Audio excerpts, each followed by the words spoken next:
రక్షించబడడానికి ఏం చేయాలి? ప్రభు అయిన యేసు క్రీస్తునందు విశ్వాసముంచము, అప్పుడు నీవును నీ ఇంటి వారును రక్షించబడతారు. మన ప్రభు మనల్ని రక్షించడానికి సమర్థుడు. ఇప్పటికే నీవు హాని చేసుకొని నీ బ్రతుకులో ఎన్నో విషయాల్లో నష్టపోయావేమో. కొంతమంది అప్పుడప్పుడు చెప్తుంటారు, నేను 10 ఏళ్ల క్రితమే యేసు ప్రభువుని నమ్ముకుంటే ఈ నష్టాలన్నీ కష్టాలన్నీ నాకు ఉండేవి కావండి. ఆ రోజు నేను ప్రభువుని నిర్లక్ష్యం చేశాను, నా జీవితం వేస్ట్ అయిపోయిందని అనేకులు చెప్పడం నేను విన్నాను.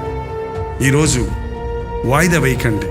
ఇదే అనుకూలమైన సమయం, ఇదే రక్షణ దినం.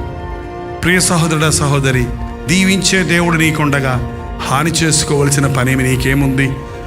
నిన్ను ఆశీర్వదించి నిన్ను విడిపించి నిన్ను ఆదరించి నీవు పోగొట్టుకున్నవన్నీ తిరిగి ఇచ్చే ప్రభువు నీకుండగా నీ బాధలు తలంచుకొని కుమిలిపోవలసిన అవసరత నీకేమీ లేదు.